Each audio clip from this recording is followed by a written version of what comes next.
네, 안녕하세요. 많이 피곤합니까? 대답이 전혀 없습니다. 너무너무 기쁩니다. 모르겠습니다. 이제 그냥 몰라요. 여러분들 보는 것만으로도 기쁘고 아침에 또한 우리가 이렇게 말씀 들을 수 있는 거라도 너무너무 기쁜 것 같아요. 우리가 마지막 날이지만 더욱더 기대하는 마음으로 또 더욱더 기쁜 마음으로 여러분들 좀 육신이 지치고 힘들 줄 알지만 그래도 우리가 더욱더 기쁨으로 열심히 나아갔으면 좋겠습니다. 같이 찬양합시다. 평안을 너에게 주노라. 세상에 줄 수 없는 그 평안으로 인하여 우리가 기뻐합시다. 하나님이 주시는 위에서부터 내려오는 유명한 것들로 인하여 우리가 기뻐하며 누리며 정말 세상 사람들이 알지 못하는 그 기쁨들, 그 평안들, 그 사랑들 우리가 하나님으로부터 이 아침에도 다시 한 번 더 누리기를 원합니다. 다 같이 찬양하면서 그 평안들을 한번 기억하며 우리가 또 하나님 앞에 나가기를 원합니다. 찬양합시다. 평안을 너에게 주노라. 세상이 줄 수 없는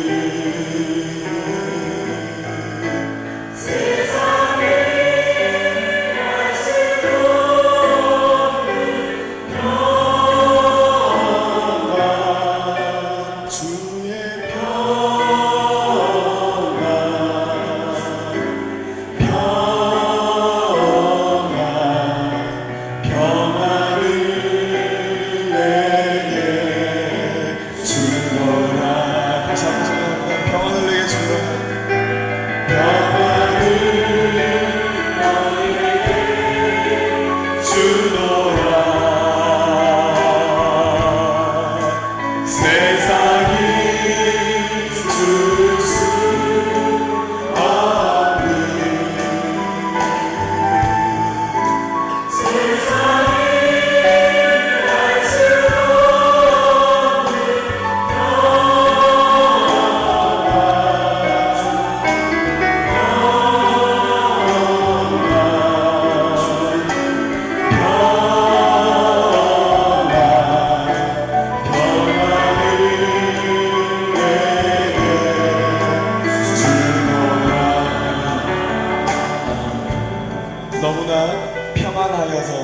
여러분들 졸지 맙시다. 네. 그리고 지금 우리 싱어들도 편안해서 그런지 모르지만 음정도 막 틀리고 막 쳐지고 이래도 그래도 여러분들 그거에 막 거슬리지 말고 우리 온전히 하나님만 바라보고 나갑시다. 다시 한번 우리가 찬양 드릴 때 더욱더 기쁨으로 좀 합시다. 기쁨으로.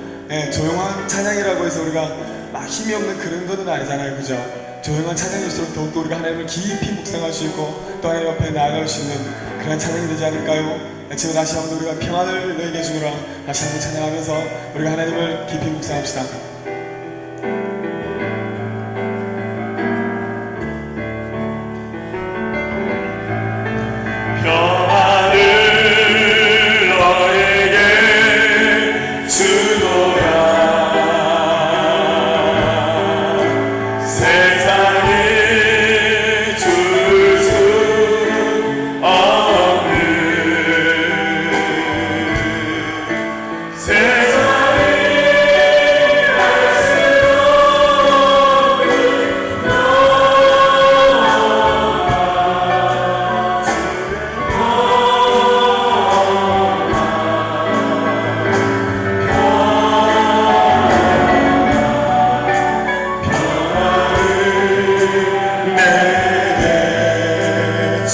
다시 한번 생각합시다. 평안을 내게 주노라.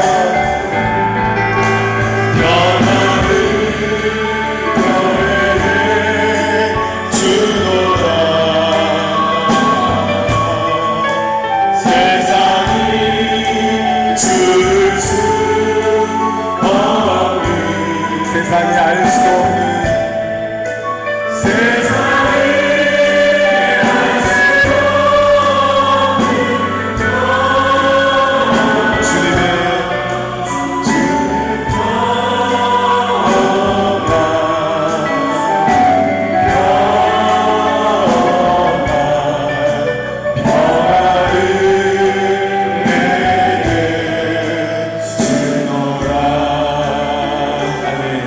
우리 이 찬양 드림으로 우리 마지막 날 아침 정말 기쁨으로 우리 하나님 앞에 올려드렸으면 좋겠어요. 나는 믿음으로 찬양합시다.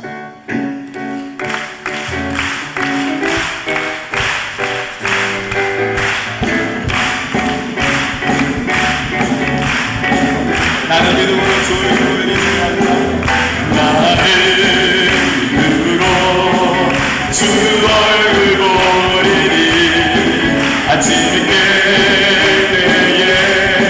주 영상에 만족하리. 나 주님 함께 원하네. 믿음으로 주 얼굴 보리라. 나는 믿음으로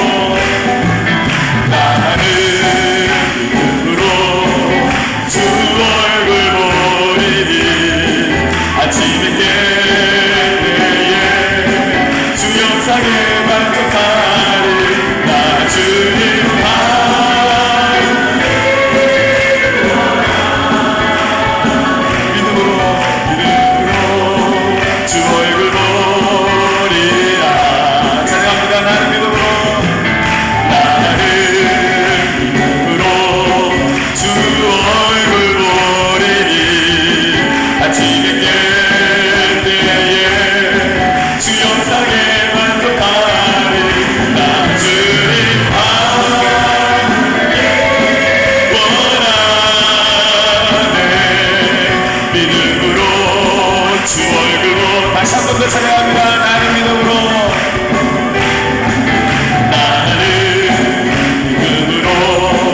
주 얼굴 보리니 아침에 깰 때에 나 주님 함께 원하네. 믿음으로 주 얼굴 보리라. 믿음으로 주 얼굴 보리라. 아멘. 우리가 이 시간 다같이 한번 기도합시다. 기도하는데 정말 우리가 오늘 하나님 이 아침에 기쁨으로 하나님 앞에 나가기를 원합니다. 우리 육신이 피곤할지언정 그러나 하나님 정말 다시 한번 나의 육신을 깨워서 하나님 이 아침에 주님 앞에 나가기를 원합니다. 하나님 기쁨으로 이 날을 맞이하며 나에게 이 새로운 날을 허락하신 하나님께 우리가 감사합시다. 이 아침에 감사하며 우리가 이 시간 기도하기를 원합니다. 기도하겠습니다.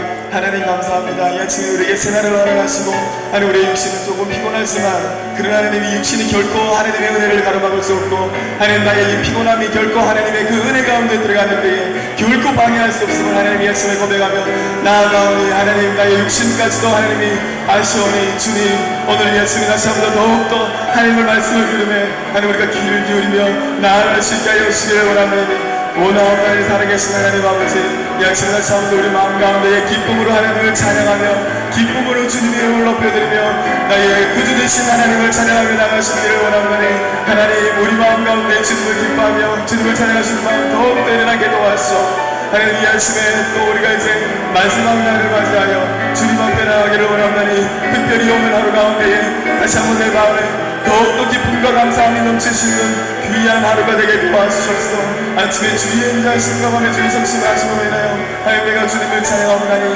하나님 이 아침 우리가 모두 잠을 깨어 잠에서 깨어 주님을 찬양하며 나가기를 원하오나니 하나님 이 아침 온전히 우리 경북대학교 대감당에 주님의 얼굴 빛을 비춰주심으로 우리의 찬양을 받아주시기를 원합니다. 하나님 오고 있는 우리 영혼들을 그 발걸음들을 제쳐가심으로 비록 이 아침에 더욱더 하나님 정말 주님의 영상들을 구하며 또한 하나님의 그 은혜들을 구하며 기대하게 나아오시는 귀한 그 마음들이 되게 도와주시기를 원합니다. 하나님 인도하여 주시옵소서. 나는 믿음으로 주 얼굴 보리니 다시 한번 찬양합니다.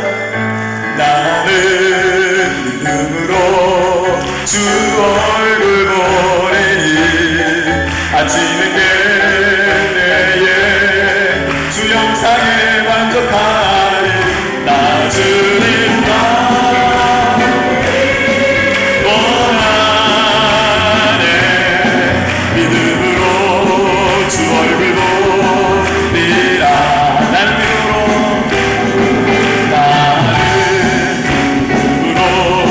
주 얼굴 보리니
주님을 찬양하라.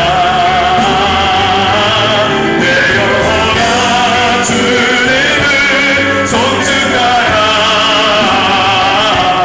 내 영혼아 하나님 앞으로 깊이 나가시는 이 아침이 되었으면 좋겠습니다. 내 영혼아 주님을 존중하라. 내 영혼아 주님을 존중하라. 내 영혼아 주님을 찬양하라. 내 영혼아 주님을 존중하라. 내 영혼아 주님을 찬양하라. 아멘. 네, 우리 찬송가 찬양 드립시다. 135장입니다.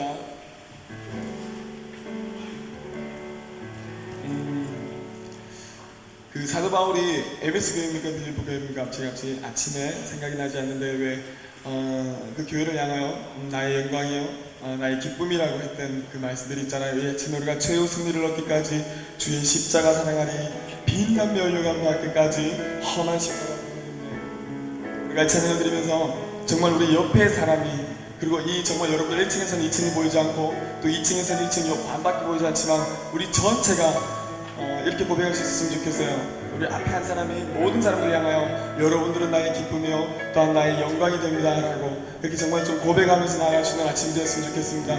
그래서 이 아침에 이 찬양을 들으면서 우리가 정말 최후 승리를 얻기까지 하나님 주의 십자가만을 사랑하며 빛난 멸류관 받기까지 험한 십자가 붙들겠네 라고 우리가 아침에 우리 하나님 앞에 고백하며 나갑시다. 갈보리 산 위에 십자가 서슬이 주라고 나를 따랐노라. 험한 십자가를 내가 사랑하는 주라고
우리에게 십자가가 무엇인지, 내게 주어진 십자가가 무엇인지 다시 한번 생각해보고, 우리가 찬양드렸던 것처럼 정말 빛난 멸류관 받기까지 하나님, 우리가 이 땅 가운데서 주님으로 인하여 우리가 고난을 받아도 기뻐할 수 있는 우리들의 모습들이 될 수 있게 도와주시기를 원합나니, 하나님, 결코 그것이 나의 고백으로만 되어지는 것이 아니라 나의 삶 가운데서 실질적으로 그렇게 나타났을 때 내가 그것을 감사할 수 있는 믿음을 갖게 하나님, 이 아침에 나에게 허락하여 주시기를 원한다는 마음으로, 이 아침 다시 한번 더 아침 경건을 또한 기대하는 마음으로 주님 앞에 기도함이 나갔으면 좋겠습니다. 우리가 표대를 향하여 그 부름의 상을 바라보며 우리가 이 아침에 다시 한번 더 나아갈 수 있기를 원합니다. 기도합시다. 기도하겠습니다.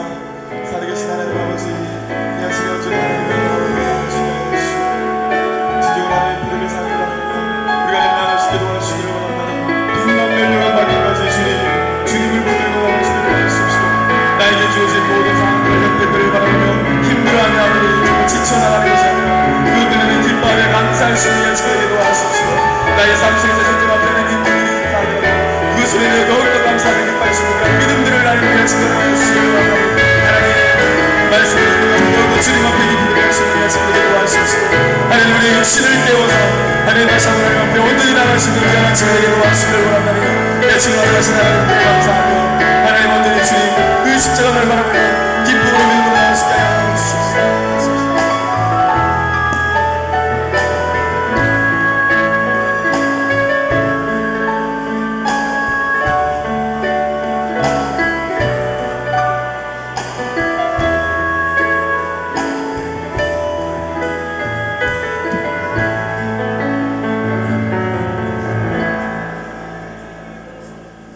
아버지 되시는 하나님, 이 아침에 저희들을 찾아와 주시옵소서. 저희가 마음의 문을 활짝 엽니다. 주님, 당신의 살아있고 능력 있는 말씀을 저희들에게 들려 주시옵소서. 이 시간 하나님의 말씀을 사모하는 마음으로 하나님 말씀을 듣겠사오니 하늘의 문을 여시사 당신의 능력 있는 말씀으로 저희들의 마음을 채워 주시옵소서. 예수님 귀하신 이름으로 기도합니다. 아멘. 여러분, 좋은 아침입니다. 제가 오늘 여러분과 함께 나눌 하나님의 말씀은 빌립보서 4장 10절에서 14절까지의 말씀입니다. 사도 바울은 이 편지를 로마의 어느 감옥 안에서 이 편지를 썼습니다. 빌립보 성도들을 향해서 편지를 쓰면서 4장 10절에서 제가 한 절 여러분이 한 절 읽습니다. 내가 주 안에서 크게 기뻐함은 너희가 나를 생각하던 것이 이제 다시 싹이 남이니 너희가 또한 이를 위하여 생각은 하였으나 기회가 없었느니라.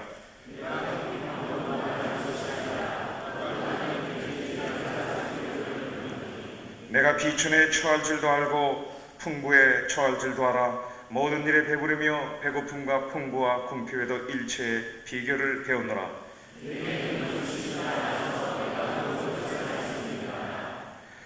14절 같이 읽습니다. 그러나 너희가 내 괴로움에 함께 참여했으니 잘하였더라.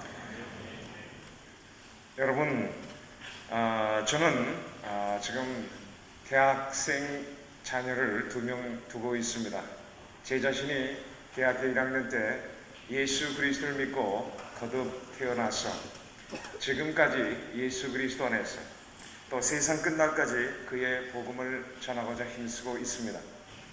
제가 오늘 여러분과 함께 이 세상 끝날까지의 하나님의 말씀을 전함에 있어서 우리가 기쁨으로 이것을 하였으면 좋겠다라는 제목을 잡았습니다. 흔히들 우리가 생각하는 선교는 거룩한 희생이니 또한 선교에 대해서 우리가 갖고 있는 어떤 선입견이 있는 것이 보통입니다. 그러나 제 자신 여러분 앞에 어떤 선교의 길을 자신 있게 기쁨으로 전하고 싶은 생각이 듭니다. 그러나 이런 말씀을 전해도 여러분 마음속에 선교가 과연 기쁨인가라고 생각할지도 모르겠습니다. 또한 우리가 선교에 관한 메시지, 세상 끝날까지 하나님의 말씀을 들으면서도 나의 실생활에 잘 적용되지 못하고 자꾸 우리의 기본 생활로 돌아갈 때가 있습니다. 이것은 마치 어느 청춘 남녀가 사랑을 하는데 남자의 이름은 상욱이고 여자의 이름은 영자였습니다. 상욱이가 자동차를 몰고 가는데 운전 스피드를 계속 냅니다. 그래서 영자가 상욱씨 운전 좀 천천히 하세요. 이러다가 사고 나겠다고. 아니 우리가 세상 끝날까지 서로 사랑하며 사랑하고 싶은데 이러다가 무슨 사고라도 나면 어떻게 되겠냐고. 그래도 상욱이가 알았어 하면서도 운전대를 잡으면 하여간 속력을 빨리 내보냈습니다. 어느 날 영자가 생각을 해서 암소카드 뒷면에 하얀 엽에다 깨알같이 적어가지고 상욱이가 운전석에 앉으면 이 앞에 윈도우 그 코너에 거기에 꽂아놨습니다. 거기는 이렇게 적혀져 있었습니다. 사랑하는 상욱씨, 운전을 하실 때마다 찬송을 부르세요. 약 60km 정도를 달린다고 생각할 때는 내가 매일 기쁘게 주의 길을 행하문이라는 찬송을 부르세요. 80km를 달리신다고 생각할 때는 날마다 주께로 더 가까이라는 찬송을 부르세요. 100km를 달리신다고 생각하실 때는 나 이제 갑니다 아버지 집을 찾아서라는 찬송을 부르세요. 혹시 고속도로에서 120km 이상을 달리신다고 생각하실 때는 며칠 후 요단강 건너가 만나리라는 찬송을 부르세요. 이게 상욱이가 운전대에 앉으면은 그게 눈에 띄고, 그래서 상욱이는 운전하면서 찬송을 부르게 되고 속력에 따라서. 그리고 중국에는 운전을 조심스럽게 했다는 그런 이야기가 있습니다. 저는 오늘 영자가 상욱에게 자기 친구에게 전해준 이 4가지의 어떤 찬송과 가사 속에서 여러분이 앞으로 세상 끝날까지 주와 함께 동행하면서 선교를 함에 있어서 4가지 불러야 될 노래, 이 노래를 오늘 본문을 통해서 여러분과 함께 나누고자 합니다. 첫 번째 우리가 불러야 될 노래는 기쁨의 노래입니다. 4장 10절에서 사도 바울은 내가 주 안에서 크게 기뻐한다고 얘기하고 있습니다. 아니 감옥 안에서 부르는 노래가 무슨 기쁨이 있길래 큰 기쁨의 노래를 부르고 있는가? 여러분, 이 빌립보 교회에 보내는 이 편지, 작은 편지에는 기쁨이라는 단어가 16번 반복돼서 나옵니다. 그래서 어느 주석가는 이 편지를 Letter of Joy, 기쁨의 서신이라고 불려질 정도로 기쁨이 넘쳐 있습니다. 얼마큼 넘쳐 있었던지 엔나우 최건능 목사님이라고 우리나라 초대교회 한 분이 있었습니다. 이분은 거리에서 예수 천당하면서 외치면서 전도했던 분입니다. 하루는 일본 승사가 길에서 너무나 소란스럽게 교통을 방해한다 싶어서 그를 잡아다가 파출소에서 린치를 가곤 했습니다. 한번 그는 맞을 때마다 그의 입에서 예수가 튀어나왔습니다. 발길질을 당할 때마다 그 입에서 예수가 나왔습니다. 순사가 생각해서 이상한 생각이 들어. 아니 임자는 한번 때릴 때 맞을 때마다 이렇게 예수 하냐고. 그랬더니 최 목사가 하는 말이, 순경날이 한번 생각해 보십시오. 어떤 물지개에 물동이에 가득히 물을 지고 가는 어떤 사람을 옆에서 건드리면 어떻게 됩니까? 그야 물이 흘러 넘치겠지. 마찬가지이다. 지금 내 마음속에도 예수가 너무나 가득히 있는데 당신이 한번 칠 때마다 그 예수가 출렁거리며 내 입을 통해서 흘러나올 뿐입니다. 사도 바울이 지금 말하고 있는 이 기쁨은 주체할 수 없는 기쁨이에요. 그래서 이 감옥 안에서 성 밖에 있는 성도를 향해서 편지를 쓰면서 내가 주 안에서 크게 기뻐한다. 여러분, 그런 점에서 선교는 기쁨입니다. 제가 지난 14년 7개월 동안 선교하면서 한 가지 제 생애 속에 큰 교훈이 있다면 선교는 기쁨이라는 것입니다. 14년 여전에 저는 한국에서 파송 예배를 드릴 때 울면서 갔습니다. 우리의 성도들이 울면서 나를 인도네시아로 보냈습니다. 그 당시에 우리는 선교는 희생이다, 거룩한 희생이다. 저 낯설고 또 언어가 다른 이민족으로 간다는 게 얼마큼 고생이 많이 있겠는가. 그러나 제가 선교지에서 이 말씀을 보면서 다시 한번 도전받은 것은 선교는 희생이라기보다도 기쁨이다라는 사실을 제가 알게 되었습니다. 사도 바울이 그 크게 기뻐하는 이유가 무엇입니까? 그 이유를 이렇게 얘기합니다. 너희가 나를 생각하고 있던 것이 다시 싹이 났기 때문에 나는 기뻐한다는 것입니다. 자그마한 사실 하나로 인해서 기뻐할 수 있는 자는 참으로 이 세상에서 진정 기뻐할 수 있는 자가 아니겠습니까? 빌립보 성도들과 바울이 헤어진 지 9년이 지났습니다. 이 빌립보 교회는 사도 바울이 유럽에서 가장 첫 번째로 세운 교회입니다. 마게도냐의 환상을 바라보며 찾아가는 곳이 바로 이 빌립보 성이었고 그곳에서 만난 사람들이었습니다. 정확히 개척한 지 9년 이후에 그는 로마의 이름 없는 지하 감옥에서 이 편지를 쓰고 있는 것입니다. 10년이면 강산이 변하는 세월입니다. 여러분, 선교지에 도착하면 첫 번째 크리스마스의 카드가 이렇게 쌓이지만 갈수록 카드는 점차 그럼 성도들이 나를 지금 잊어가고 있구나라고 선교사가 생각하며 외로워할 때가 있습니다. 그러나 한번 생각해 보십시오. 이 세상에서 가장 불쌍한 선교사가 있다면 저는 어떤 성도들의 기억 속에서 잊혀져가는 그런 선교사가 아니겠느냐라고 생각을 해봅니다. 그러나 이 바울은 여러분이 나를 생각하고 있다는 것입니다. 그런데 그 생각하는 것이 이제 다시 싹이 나고 있다고 했습니다. 10년이라는 세월이 지나면서 무슨 편지를 자주 받을 수가 있습니까? 어떤 면회객이 있습니까? 그러나 에바브로디도 집사를 통해서 그들의 소식을 들었을 때 아직도 빌립보 성도들이 자기를 기억하고 있다는 사실을 알게 되었습니다. 그래서 그는 그 사실로 해서 기뻐하고 있습니다. 제가 선교지에서 같이 일했던 영국 선교사 존 밀러가 있습니다. 그는 은퇴해서 지금 영국으로 돌아갔습니다. 그러나 그가 40여 년 전 영국 아일랜드의 조그만 교회에서 파송 예배를 받을 때 나중에 파송 예배 후에 한 40대 아주머니가 한번 앞으로 나왔습니다. 존 축하해. 그러나 나는 당신처럼 말레이시아에 선교사로 가고 싶지만 나는 나이가 나서 가지 못하지만 나는 당신을 위해서 기도하겠다고. 약 40년의 세월이 흐르면서 바로 몇 년 전의 얘기입니다. 어느 날 존이 저에게 편지 하나를 들고 와서 그렇게 기뻐하는 모습을 보입니다. 존 무엇이 그렇게 기쁜가 그랬더니 이 편지를 보라고 했던 것입니다. 이 편지는 그 40대 아주머니가 이제는 80이 넘은 어느 노파가 돼서 쓴 편지였습니다. 삐뚤삐뚤한 글씨로 쓴 것에 이렇게 쓰였습니다. Dear John, 사랑하는 존에게 내가 이제는 나이 80이 넘어서 글씨를 제대로 쓸 수 없구만. But I still remember you in my prayer. 그러나 나는 당신을 아직도 내 기도 속에 기억하고 있습니다. 80 노파의 기도 속에서 기억되고 있다는 한 가지 사실로 인해서 이 늙은 선교사가 존 밀러가 기뻐하고 있는 모습이 엊그제 같습니다. 그런데 이것이 다시 싹이 나미니 싹이라는 것은 겨울나무 가지에 나는 조그만 잎사귀를 말합니다. 여러분, 겨울나무 가지와 또 죽은 나무 가지는 겉보기는 다를 것이 없습니다. 성도들과 어떤 선교사 간의 이 파트너십은 어쩌면 겨울나무 가지처럼 앙상한 그런 순간이 있을 때가 있습니다. 그러나 겨울나무 가지는 죽은 나무 가지랑 다르다는 것을 바울이 얘기하고 있습니다. 이것은 항실에도 따뜻한 봄날이 되기를 기다리면서 싹을 내고자 하는 생명력이 그 안에 흐르고 있다는 것입니다. 빌립보 성도 여러분, 당신과 나는 9년이라는 세월 동안 어쩌면 주고받는 편지가 없었습니다. 그러나 이 우리의 동역은 파트너십은 생명력이 있으니 지금 이것이 싹이 남이니 다시 싹이 남이 내가 이것을 인해서 크게 기뻐하고 있습니다라고 얘기하고 있습니다.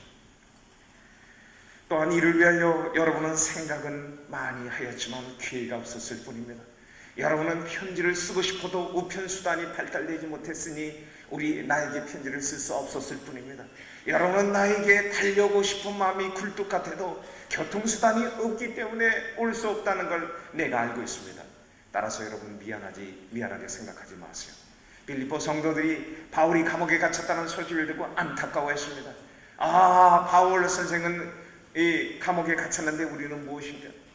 이 안타까워하는 성도를 향해서 도리어 이 사도가 감옥 안에서 위로하고 있습니다. 감옥 안에 있는 자가 감옥 밖에 있는 사람들을 향해서 격려하고 있습니다. 이것이 우리가 불러야 될 첫 번째 노래의 주제인 것입니다. 선교는 그런 점에서 기쁨인 것입니다. 관념적으로 하는 기쁨이 아니라 얼마큼 그의 마음속에 참으로 기뻐하면 조그만 사실, 성도가 자기를 아직도 기억하고 있다는 사실로 인해서도 이렇게 크게 기뻐하느냐. 오늘날 여러분이 많은 선교 집회를 여러분이 겪으면서 많은 선교사를 섬겨보고 그들의 고생했던 얘기, 또 어떤 많은 선교사님은 자기 자신이 거룩한 희생을 당하고 있다고 생각하는 사람이 있습니다.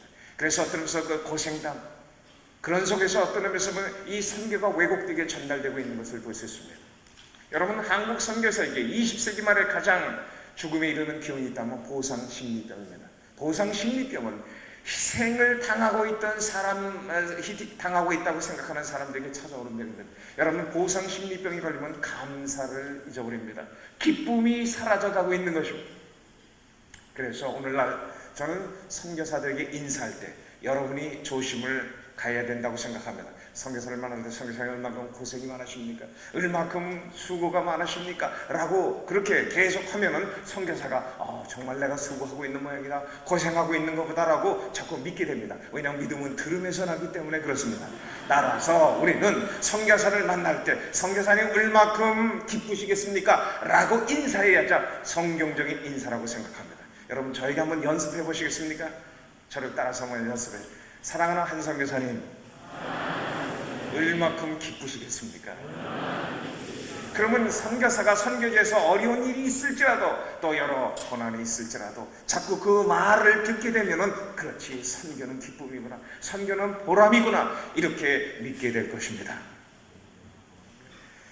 두 번째 우리가 불러야 될 노래는 11절에 있는 노래입니다. 내가 궁핍함으로 말하는 것이 아니라 어떠한 형편에든지 내가 만족한다는 것입니다. 스스로 만족한다. 어떠한 형편에든지 만족한다. 야, 이 노래만큼 또 재미있는 노래가 또 어디 있겠습니까? 어떠한 형편은 12절에 6개 단어로 표현되어 있습니다. 첫 번째, 비천이라는 단어, 풍부라는 단어, 그리고 배부름, 배고픔, 풍부, 궁핍.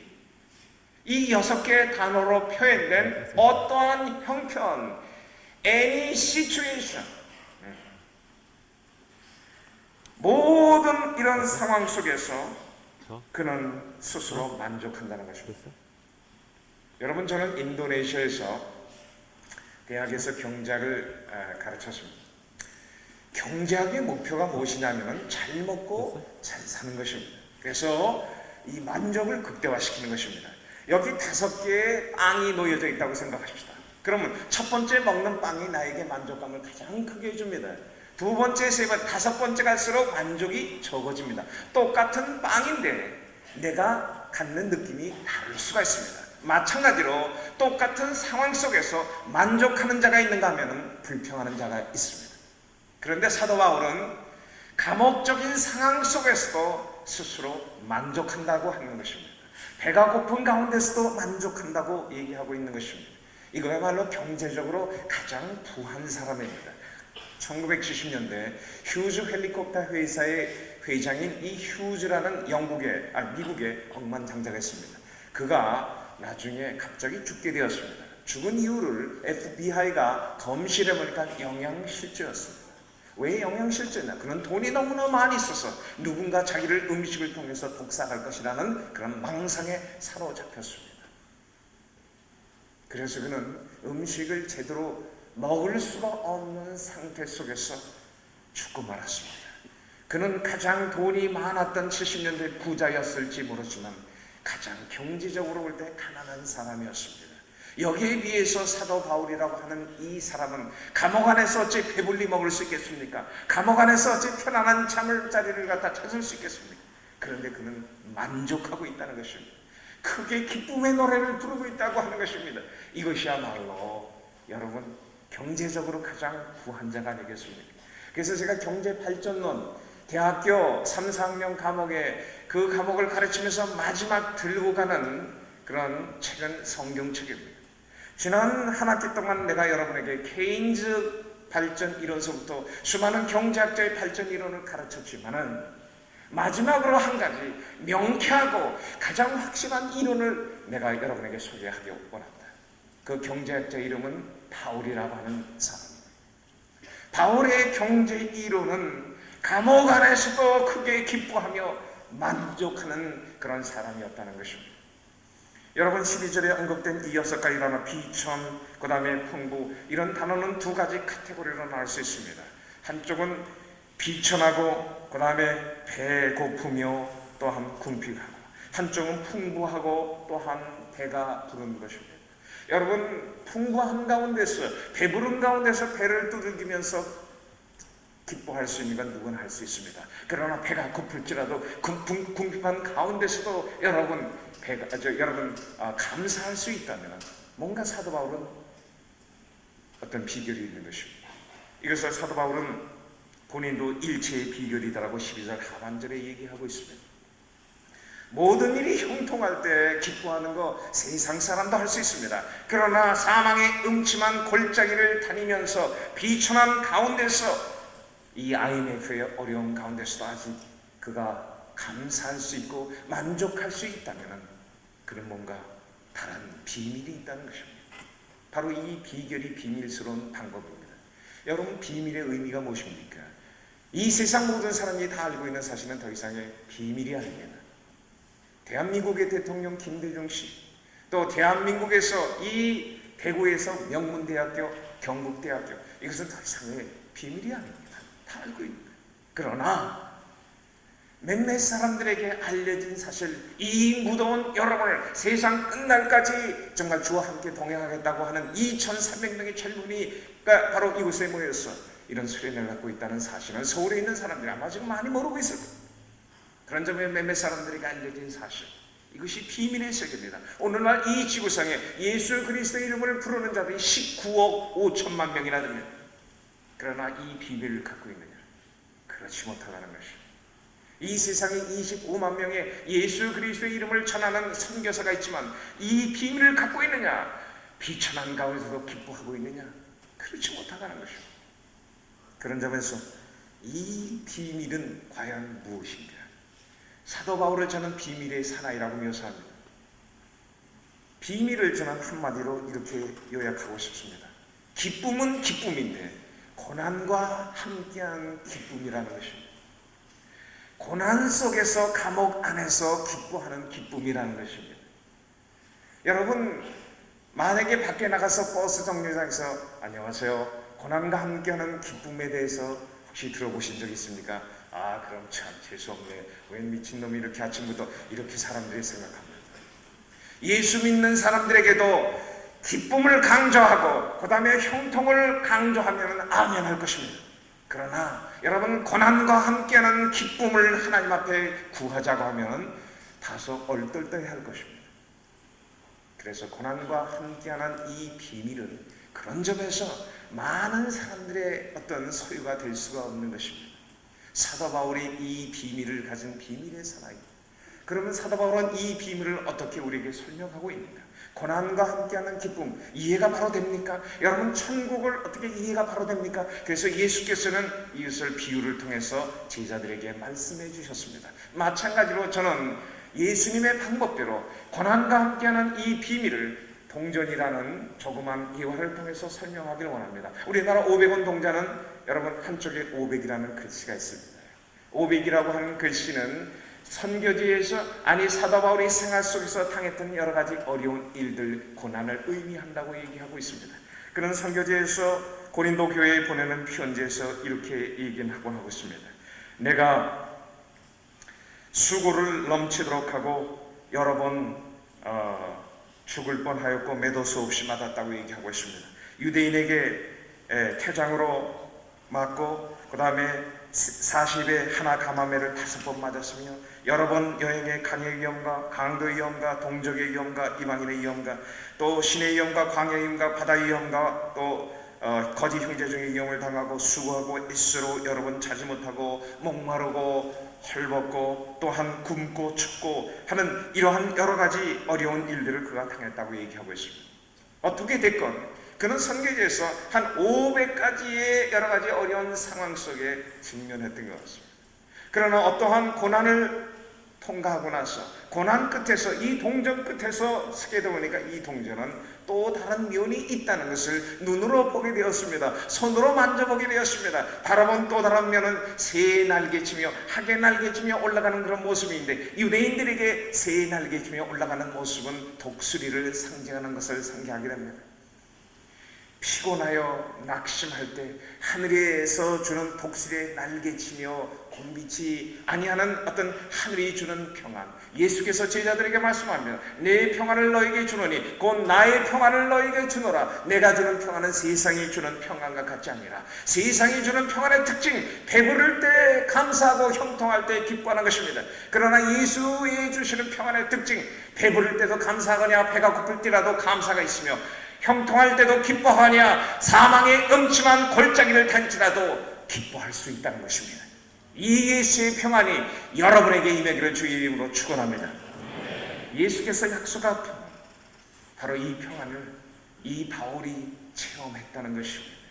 바울은 어쩌면 지금 이 500이라고 쓰여진 동전의 한복판에 있습니다. 감옥의 한복판에서 이 글을 쓰고 이 노래를 부르고 있습니다.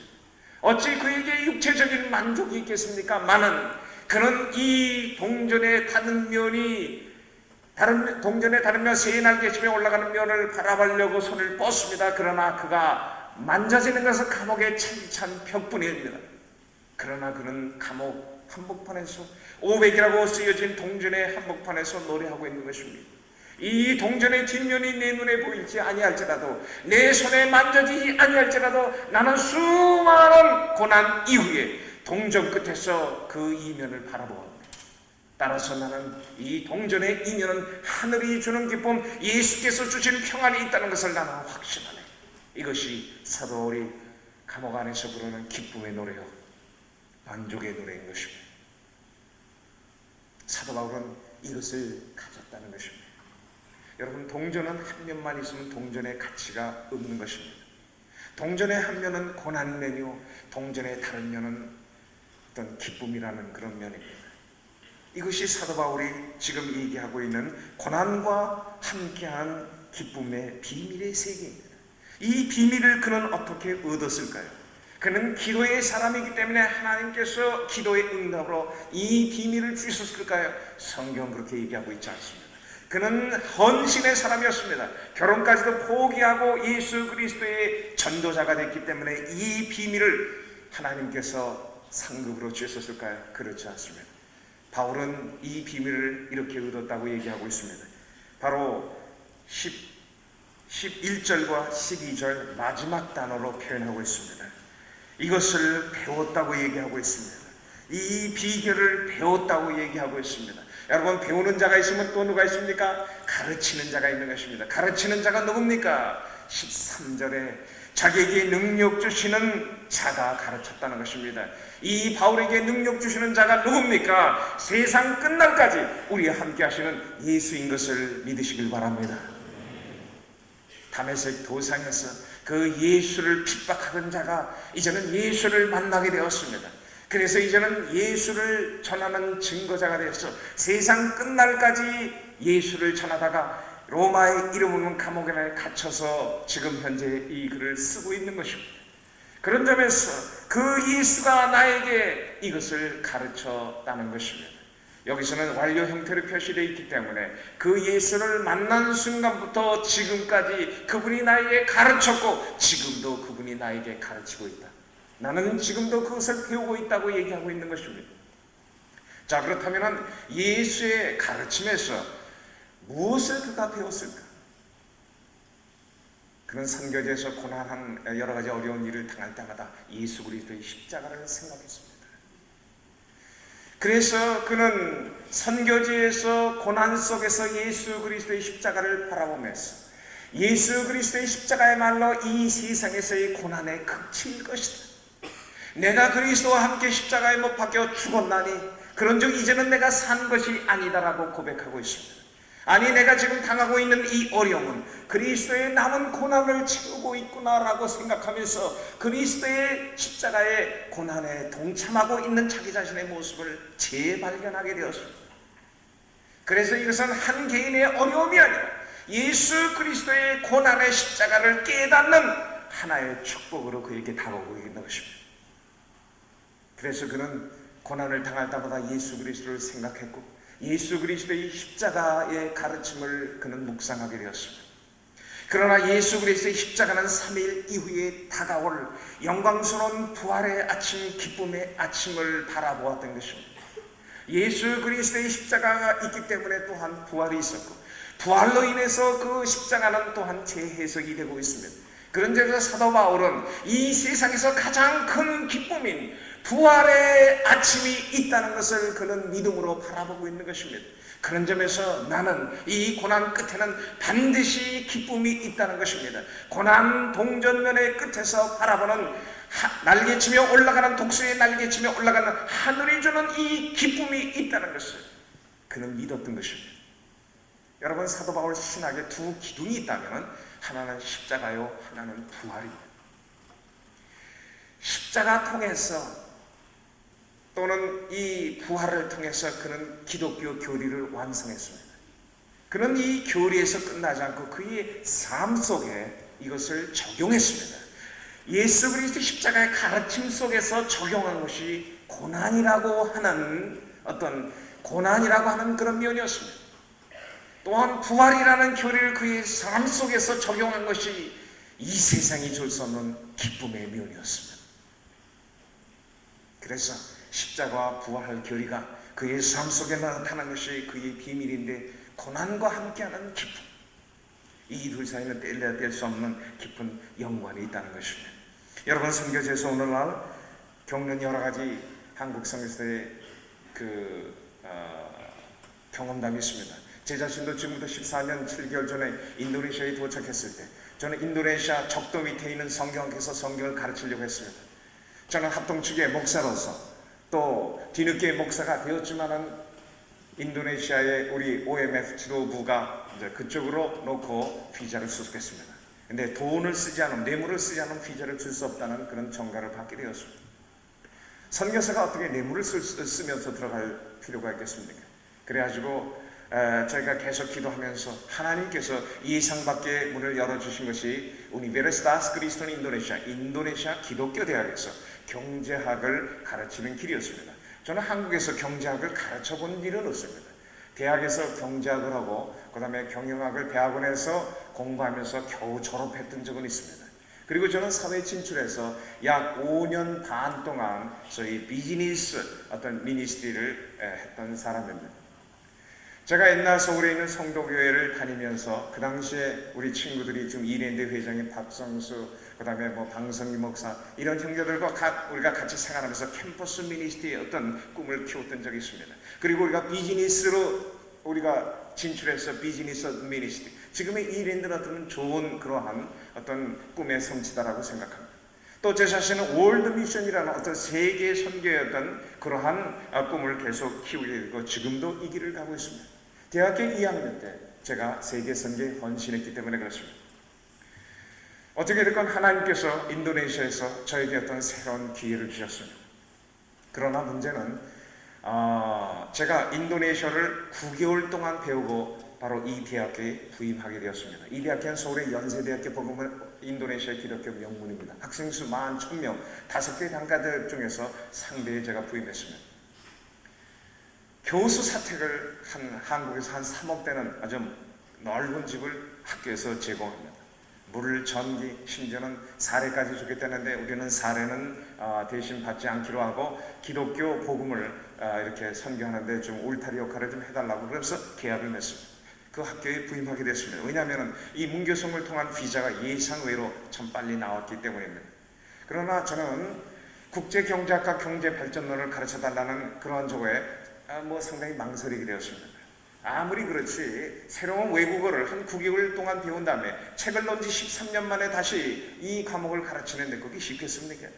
첫 시간이 되었습니다. 그때가 아마 1986년인가요? 그러니까 상당히 오래된 그 일입니다만 그때 이제 성경책이 아닙니다. 국제경제학 노트와 교재를 들고 첫 시간 들어가게 되었습니다.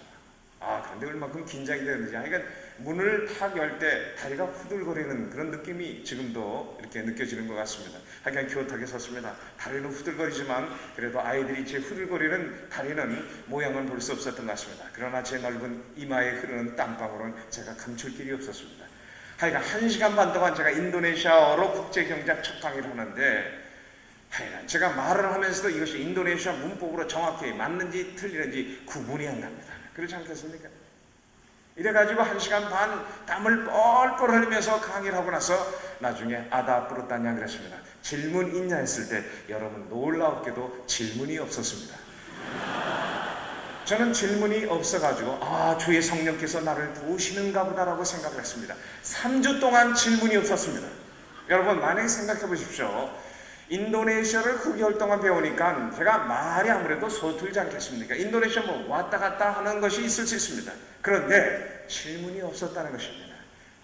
주의 성령께서 옛날 다니엘이 하나님께서 사자고 해서 사자들의 입을 봉하시더니 우리 아이들의 입을 좀 봉하시는가 하는 그런 생각이 들 정도로 하여간 어떻게 됐건 아이들이 이해하고 있으리라고 생각을 했습니다. 어느 날 오후 강의를 마치고 한 학생이 저에게 다가왔습니다. 그 학생이 저에게 이런 얘기를 했습니다. 교수님 열정적으로 가르쳐주셔서 감사합니다. 그래요. 아주 기분이 좋더라고요. 그리고 많이 준비하신 것 같아서 감사합니다. 그러나 솔직히 말씀드려서 무슨 말을 하는지 알아들을 수가 없습니다.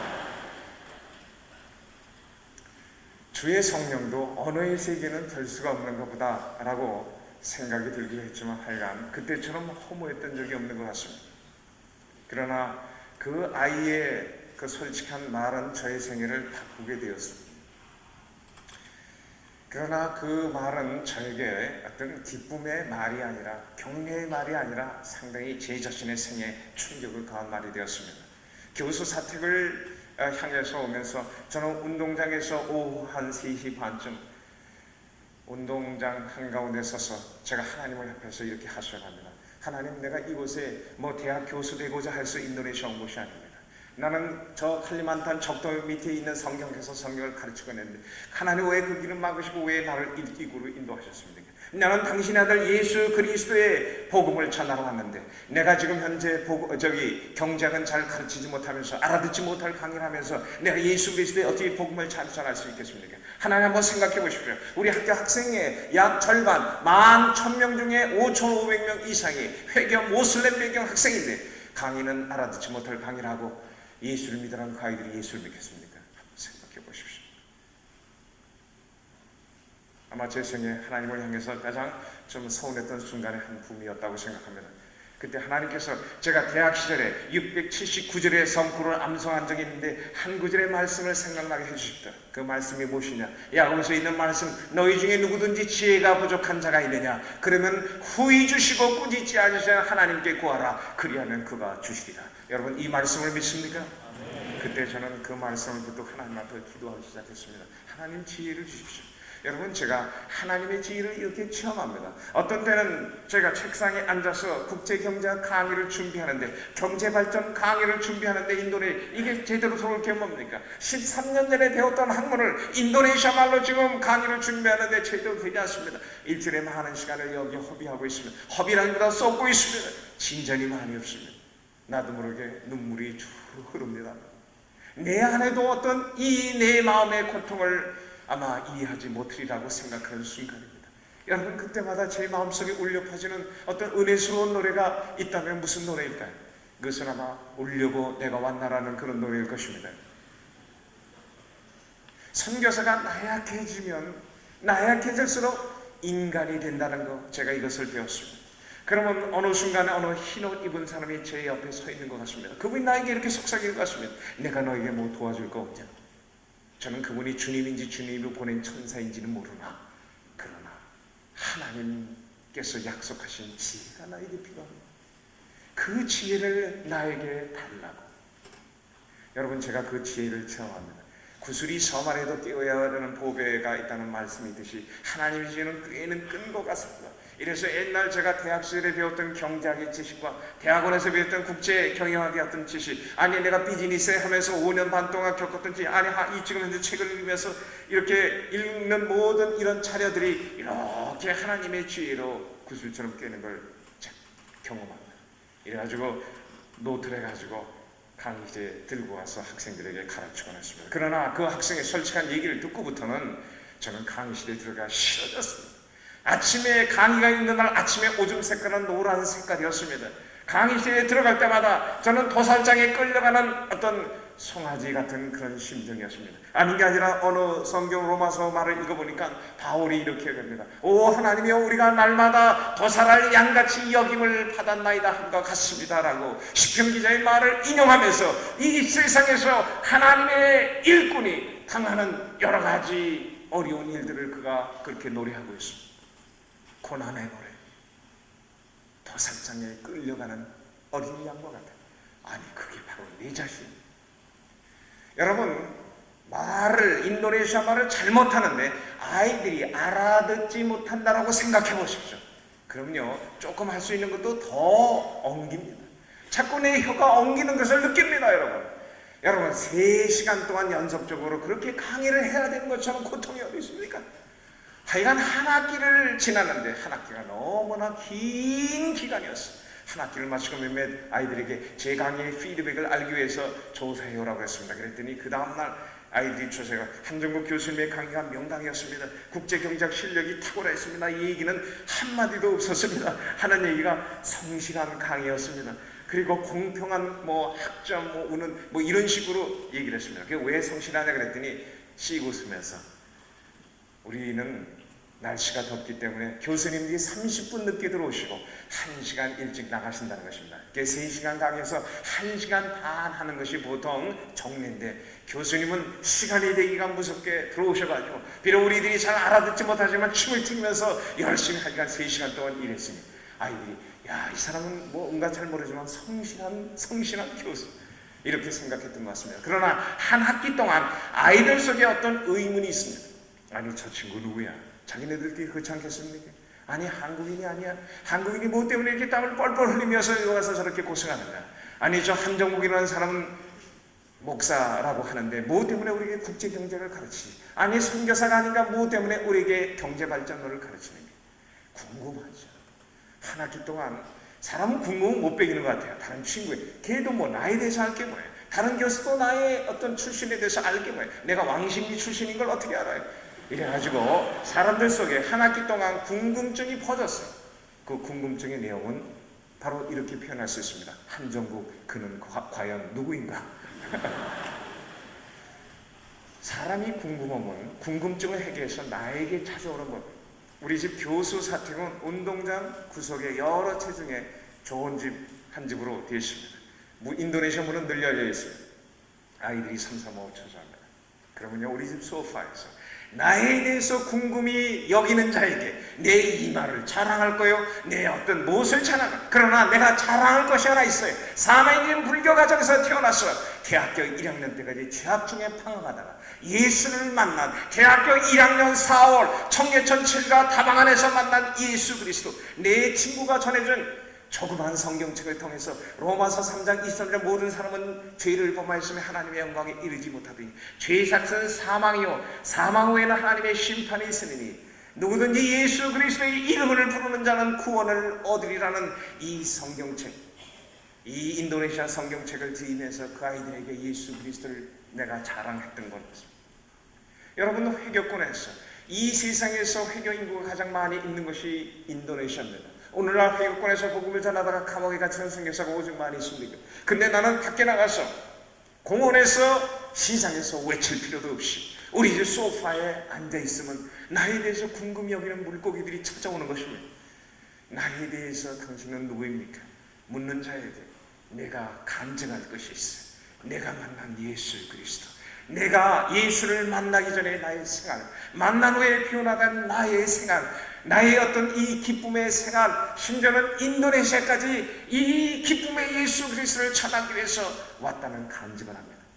그리고 내가 대학교 1학년 때 들었던 예수 그리스도의 피 묻은 복음, 부활의 복음을 그 친구들에게, 어떤 때는 인도네시아로 된 사형리, 어떤 때는 조그만 성경책을 밑줄을 그면서 그 아이들에게 설명해 주곤 합니다.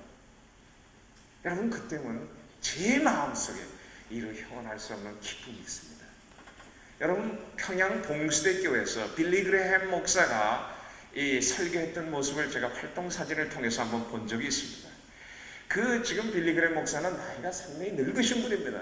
그런데 노 전도자인 이 사람이 봉수대교회 그 동원된 사람들은 다 관제 동원된 공산당원이 아니겠어요. 그러나 빌리 그레햄 목사는 그들도 예수 그리스도가 필요하다는 어떤 확신 속에서 예수 그리스도의 복음을 확신 있게 전하는 그의 모습은 환했던 그 얼굴의 모습을 지금도 기억합니다. 이것이 바로 전도자의 기쁨이 아니겠느냐.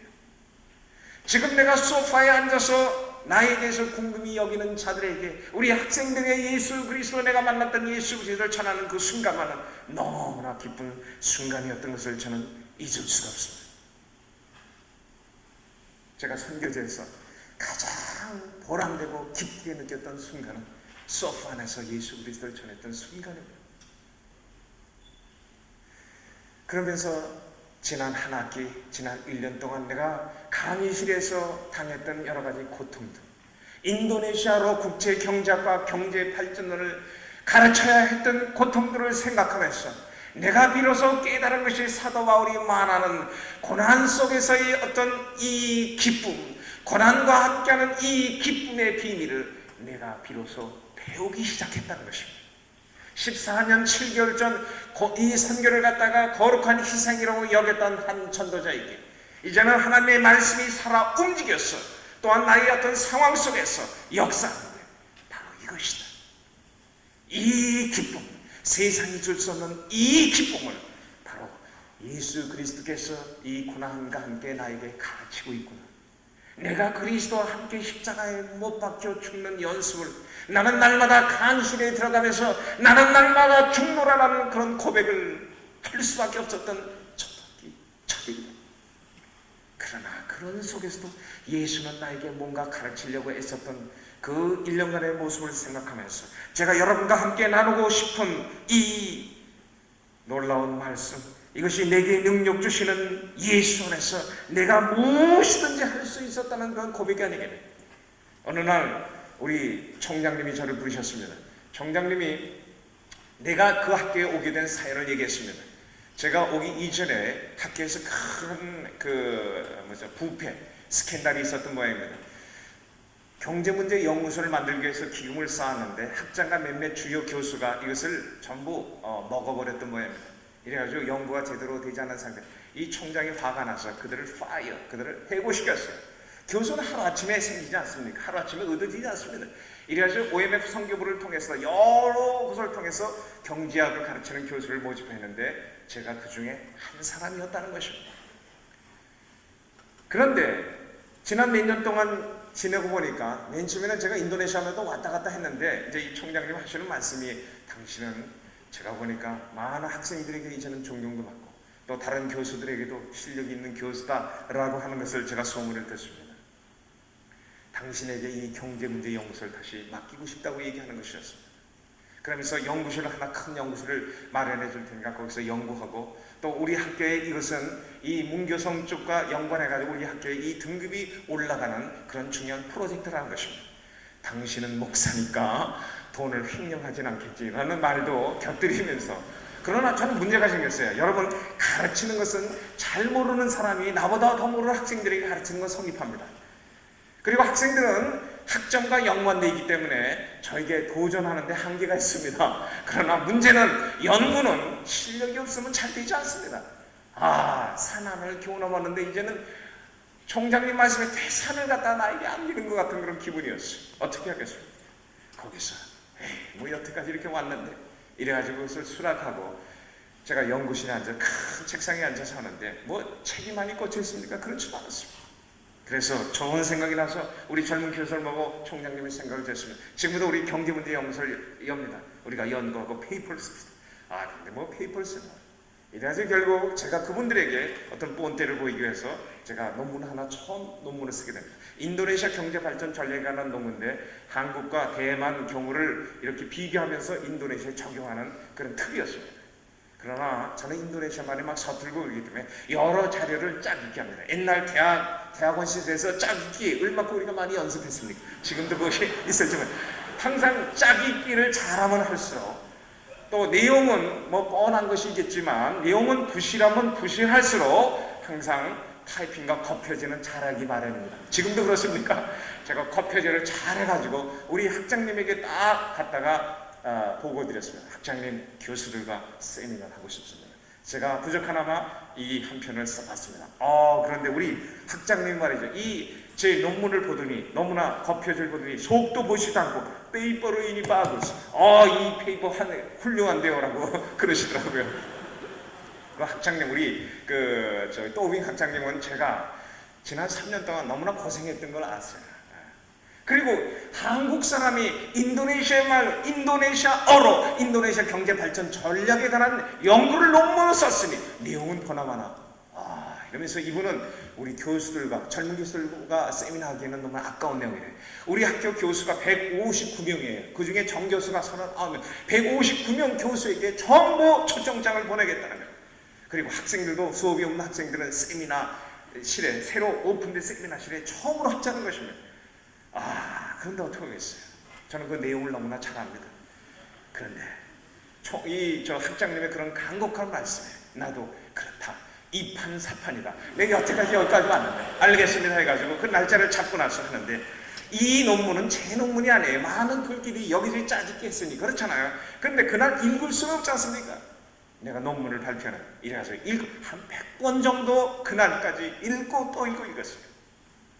마지막 발표날 전날 밤에 저는 책상에 앉아서 밤 12시가 넘어서 식탁에 앉아서 그 백열등 전등불 밑에서 다시 한번 정리합니다. 트랜스페어런스에서 요약을 하면서 내일 발표할 자료를 정리하면서 문득 펜을 놓고 한번 생각합니다. 풀벌레가 요란한 그날 밤 내가 지금 어디에 와 있는가? 많은 사람의 등에 떠밀혀가지고 내가 지금 장대 꼭대기에 올라와 있는 느낌이 들었어요. 거기서 지금 태권도 또는 쿵우를 해야 되는 심정인데 한 발짝 하면은 이렇게 떨어질 것 같은 그런 느낌이 들었던 밤이었습니다. 밤이 제대로 잠자릴 리가 있겠습니까? 그 다음날 아침 밥을 뜨는 동안 운동해가지고 세미나실 왔습니다. 한 200여 명이 오셨습니다. 거기는 우리 학장님도 있고 부학장도 있고 옛날 나를 경제발전론을 앵겼던 그런 또 교학처장도 있고 그랬습니다. 하여간 제가 1시간 동안 제 논문 발표를 처음에 하는데 자 하고 나서 또 우리 동료 교수가 또 나름대로 토론 연사로 나와가지고 했습니다. 다 끝나고 사람들이 여러 가지 박수를 하는데 내가 보기에도 너무나 잘한 것 같아. 근데 문제는 나는 이 논문의 이 배경을 너무나 잘. 그럼 이 박수는 누구를 위한 박수지? 순간적으로 생각하게 됐어요. 그때 제가 깨달은 주님, 이 박수는 나를 향한 갈채가 아니라 내 안에 계신 당신을 향한 박수입니다. 주님, 이 영광은 내가 받을 자격이 없습니다. 만약에 이것이 진정한 갈증이라면 이 갈증은 당신의 것입니다. 사도 바울이 4장 13절 내게 능력 주시는 예수 안에서 내가 이 모든 것을 할 수 있었다고 하는 4장 13절을 제가 깊이 깨닫는 것입니다. 빌립보서 4장 13절은 여러분 감옥 안에서 외쳤던 어떤 의미에서 보면 외침이었습니다. 내게 능력 주시는 예수 안에서 나는 무엇이든지 할 수 있는 것입니다. 이것이 세 번째 노래요. 사도 바울.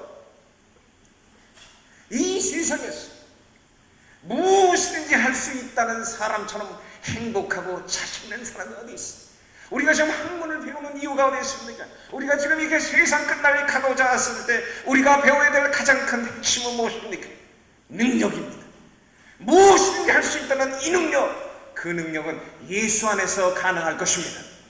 예수의 십자가의 고난의 의미에서 그 의미가 깨달아질 것입니다. 예수 그리스도의 이 부활의 능력에서 이 능력이 여러분에게 나타날 것을 믿는 것입니다. 이 예수 그리스도의 부활의 능력이 여러분 삶 속에 나타날 수 있기를 주 이름으로 축원합니다.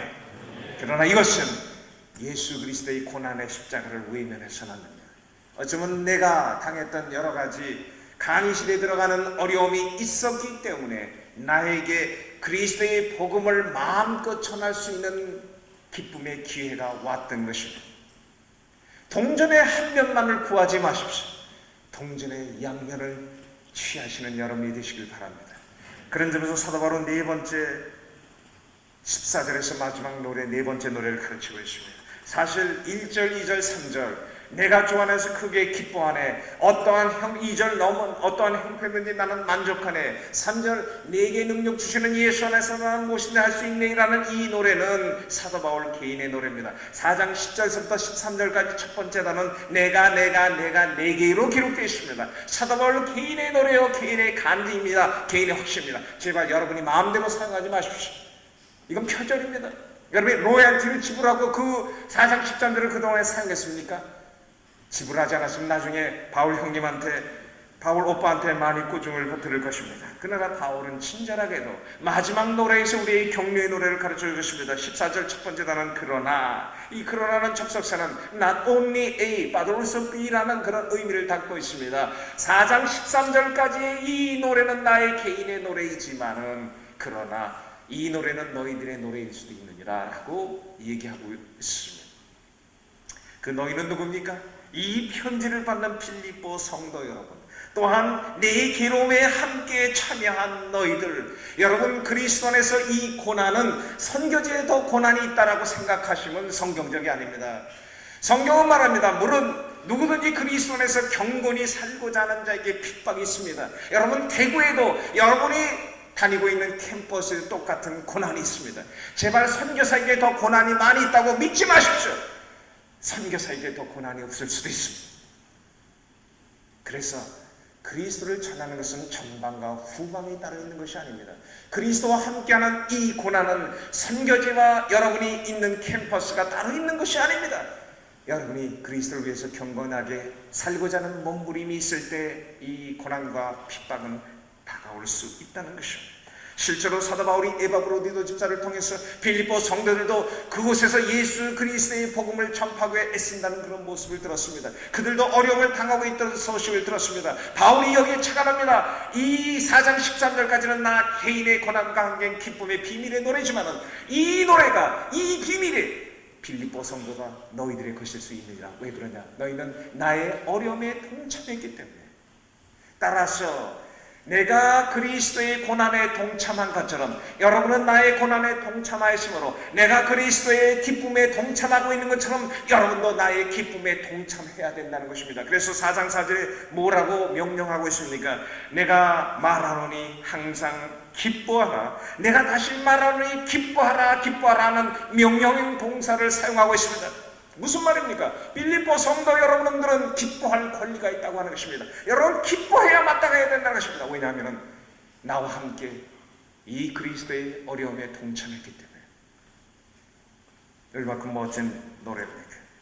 그런 점에서 우리가 불러야 될 이 기쁨의 노래, 만족의 노래, 승리의 노래는 나 혼자 부르는 노래가 아니라 내가 사랑하는 사람들과 함께 부르고 싶은 노래라는 것입니다. 내가 사랑하는 사람들, 그 사람은 나와 함께 세상 끝날까지 그리스도와 함께 고난을 받고자 몸부림치는 그 사람들과 함께, 이것이 우리 주위에 있는 우리 친구들이요, 바로 이번 수련회에 참여한 모든 분들이 아니겠습니까? 어쩌면 사도 바울이 이 부족한 종의 입술을 통해서 여러분들에게 권고하고 있습니다.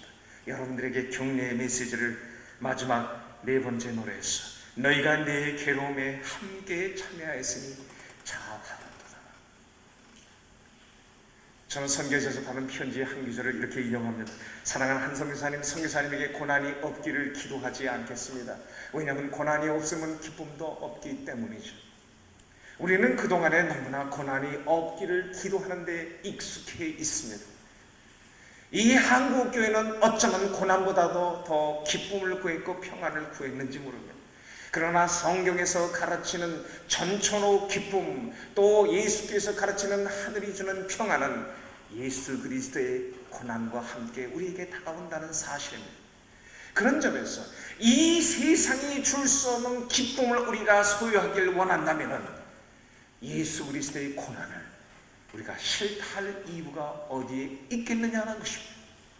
이것이 예수 그리스도 안에서 발견되는 비밀이라는 것입니다. 세상 사람들은 죽었다 깨어나도 이 비밀을 이해할 수가 없습니다. 예수 그리스도를 믿는 19억 5천 명 중에서 수많은 사람들이 이 비밀을 깨닫지 못했고, 물론 그들은 예수 믿고 구원받을 수 있을지는 모르지만 이 세상에서 고난과 함께하는 이 기쁨의 비밀을 그들이 모르고 죽을 수도 있다는 것입니다.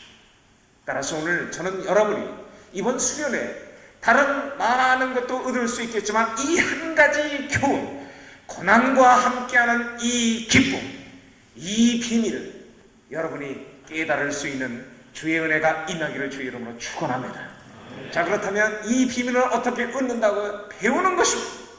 누구에게 배우냐고요? 예수에게서 배우는 것입니다. 예수의 무대에서 배우느냐? 예수의 십자가 상에서 배우시는 여러분이 되시길 바랍니다. 예수의 부활에게서 승리와 능력을 배우시는 여러분이 되시길 주의 이름으로 축원합니다. 이 고난과 함께하는 기쁨은 나 혼자 갖기에는 너무나 아깝고, 그래서 함께 나누고 싶은 비밀, 사랑하는 사람들과 내 친구를 내가 사랑한다면, 내 아직 예수를 모르는 그 가족을 내가 사랑한다면 도저히 이 예수 그리스도에 발견된 이 비밀을 같이 나누고 싶어 하는 것입니다. 이것이 예수 그리스도를 믿는 사람의 자연스러운 어떤 이 비밀의 도를 나누는 것이 아니겠느냐. 세상 끝날까지 이 예수의 비밀의 도를 날마다 귀 있는 데마다 전할 수 있는 우리 되기를 다시 한번 주의 이름으로 축원합니다. 이 시간 한번 기도하겠습니다.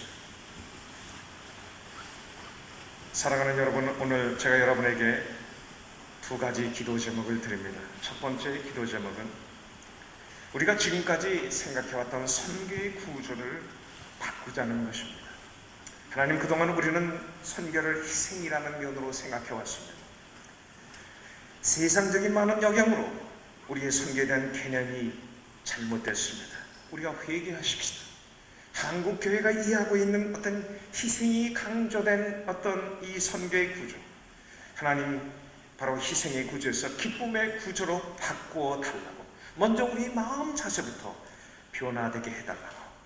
그래서 전도된 지역에 많은 사람들이 그래서 개척 지역보다는 전도된 지역으로 선교를 많이 생각했고, 또한 미전도된 종족으로 가기보다는 전도된 종족으로 많이 가길 힘썼습니다. 그러나 주님, 기쁜 마음으로 어쩌면 개척 지역으로 미전도된 종족으로 가는 한국의 많은 그런 젊은이들이 있게 해달라고. 두 번째 기도 제목은 좀 더 구체적입니다. 세계 10,000개의 미전도된 종족 집단이 아직도 기다리고 있습니다. 하나님, 이들을 위해서 기쁨으로 갈 3만 명의 선교사, 각 종족마다 3명의 선교사를 보내달라고. 10,000개의 종족 집단에 3명의 선교사 3만 명. 첫 번째 선교사는 그들이 지금 어떻게 살고 있는가. 그래서 리서치 전문 선교사 10,000명, 그들을 연구하고 그들 가운데서 복음을 효과적으로 전할 어떤 선교 방법을 개발할 어떤 리서치 전문 선교사 10,000명, 그 다음에 역시 그들의 개혁의 주체는 젊은이들 캠퍼스 선교사 10,000명, 그 다음에 비즈니스를 하면서 창의적으로 접근한 비즈니스 선교사 10,000명, 30,000명을 주시옵소서. 이 가운데도 이러한 기쁨의 선교 자원이 많이 일어날 수 있게 해달라고, 세상 끝날까지 주님 우리와 함께 하시옵소서. 우리 다 같이 통성으로 한번 기도하십시다. 아버지 하나님 참으로 감사합니다. 우리 하나님께서 우리에게 오늘 귀한 말씀을 해주시옵소서. 아버지, 오 주님,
지금 시간은 개인 묵상 및 기도 시간입니다.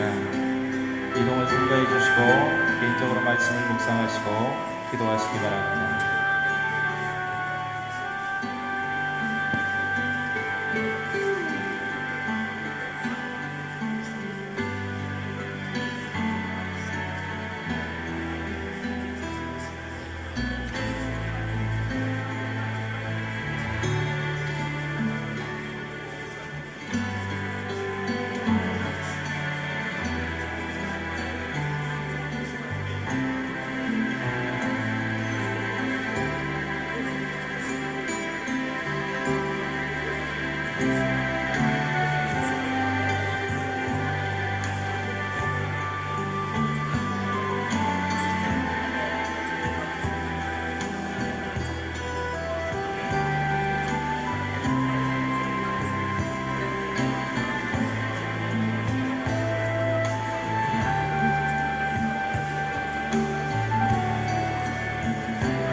예, 몇 가지 강구하도록 하겠습니다. 예, 서울유 동서울 권역위원장님들 모임이 있을 예정입니다. 모임 장소로 모여주시기 바랍니다. 그리고 필리핀 단교 순교 훈련 강구가 나오고 있습니다. 예, 참고하시고 해당하시는 분들은 꼭 모여주시기 바랍니다. 예, 제가 어제 강구했다시피 오늘 아침은 금식입니다. 금식의 목적은 북한 동포를 돕기 위한 목적으로 저희들이 금식을 하기로 했습니다. 사랑하는 마음으로 함께 동참해 주시고 이 시간 이후에 금식 기도회가 있을 예정입니다. 예, 금식 기도회가 마친 후에 오늘 아침 식사가 없는 관계로 9시까지 자유롭게 기도하시고 가정별 모임으로 이동해 주시기 바랍니다. 그리고 오늘 오후 점심 식사 후에 1시 40분까지 대강당 안에 모여주시기 바랍니다. 지역별로 저희들이 배치도나 영상으로 또 올려놓겠습니다. 여러분들께서 참고하시고 1시 40분에 좌석에 앉으실 때 지역별로 배치도가 나올 텐데 그대로 앉아주시기 바랍니다.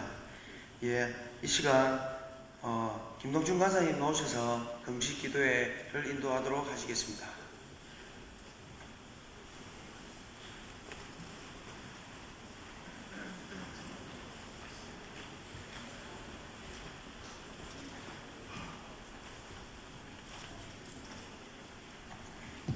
많이 피곤하시죠? 예. 오늘 아침에 아마 여러분들 금식을 하게 돼가지고 여러 가지 한번 생각이 많을 겁니다. 저도 한번 생각해 봤어요. 이 금식을 어떻게 혹은 뭐 이 금식을 어떻게 활용할까라는 적극적인 생각도 있겠지만은 금식을 어떻게 때울까, 이걸 적당한 금식으로 바꿀까 그런 생각도 하시는 분도 있을 것이고, 혹은 시험이 들었는지 모르겠습니다만은 이걸 몰래 어떻게 양식을 준비하느냐 그런 거 생각하시는 분도 혹시 있을지 모르겠어요.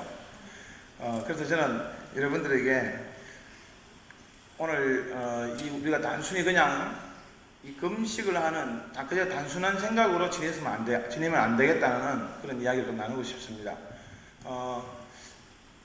금식에 대해서 두 가지 오해가 있는 것 같아요.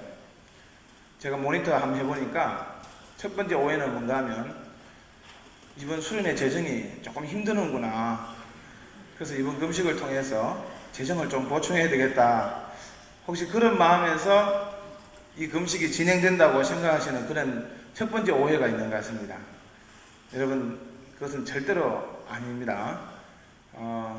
오늘 이 아침 금식을 통하여 주어지는 이 재정은 이 수양의 경상비로 들어가는 게 아니고 북한 동포를 위해서 바로 쓰여지는 것입니다.